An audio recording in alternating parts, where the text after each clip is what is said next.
Il futuro riguarda tutti noi, per questo, con Outsider, cerchiamo di incontrare persone o situazioni solo apparentemente lontani dalla Torino-Lione. C'est pourquoi, pour finir, nous sommes allés à la rencontre des deux grands clubs de foot historiques de Lyon et de Turin, l'Olympique lyonnais et la Juventus.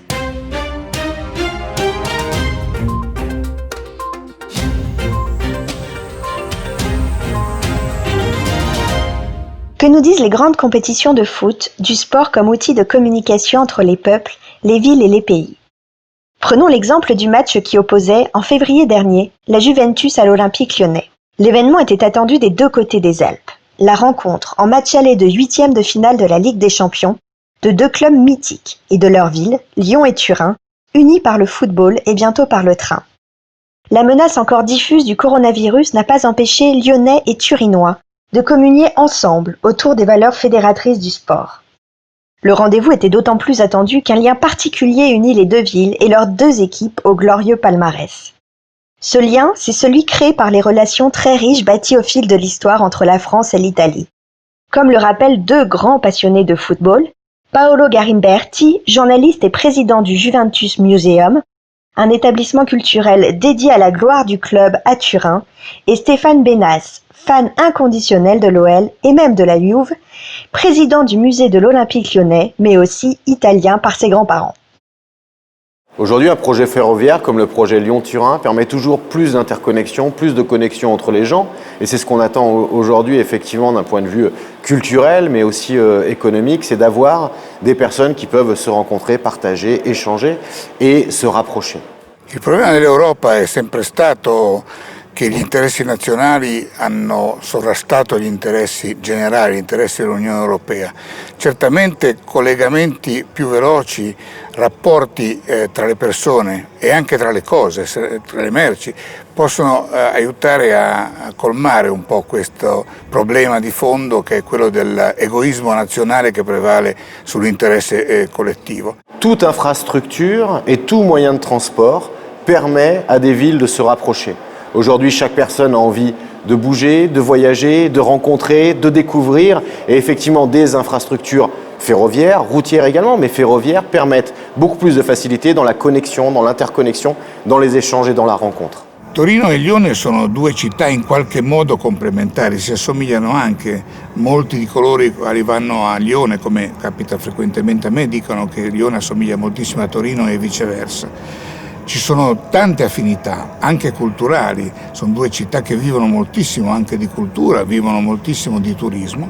Il faut savoir que l'origine des transports entre Lyon et Turin, ça commence aussi dans le passé, puisque à Lyon, il y avait le Juventus Club de Lyon. Pour chaque match au Stadio Comunale, il y avait un bus qui partait de Lyon pour aller voir la Juve, les matchs de la Juve. Donc ça, c'était quand même majeur, c'est-à-dire qu'il y a toujours eu une appétence. À titre personnel, je suis allé voir la Juve également, et en tout cas, je suis allé à Turin également. Voilà, il y a toujours eu cette appétence pour aller voir. Aujourd'hui, rien ne nous empêche, en considérant le football comme un spectacle, d'aller voir à la fois la Juve ou d'autres clubs et de venir à Lyon pour voir l'Olympique lyonnais. Il calcio francese ha avuto nel Lione la squadra che per 7 volte consecutive ha vinto il campionato, la Juventus recentemente l'ha battuta vincendolo per 8 volte consecutive, l'OL, Olympique Lyonnais, è stata la squadra simbolo della Francia quando ancora non c'erano tutti i miliardi che sono arrivati a Paris Saint-Germain, una squadra che ha creato un sacco di giocatori, ha una storia importante come quella della Juventus e quindi i rapporti tra queste due squadre, che peraltro sono sempre stati molto stretti, anche tra i due presidenti si conoscono molto bene, sono amici, e due stadi che sono in qualche modo complementari l'uno all'altro. Quello di Lione è stato fatto più di recente rispetto a quello di Torino, è un po' più grande ma la struttura è quasi identica. Ci sono tantissime affinità che se ci fosse anche un pochino più di velocità ferroviaria forse potrebbero essere ancora di più favorite. Le football aujourd'hui possède des valeurs fondamentales que parfois on oublie de mettre en exergue, des valeurs de solidarité, des valeurs de générosité, des valeurs de plaisir. Voilà, le football est un jeu qui est universel, qui est mondial et qui permet justement à tous les pays de pouvoir avoir une équipe, un terrain et des infrastructures qui permettent aux clubs et aux joueurs justement de se rencontrer. Moi je crois beaucoup au football en tant que lien fondamental un lien à la fois local, mais qui va également vers le national, l'international et le mondial.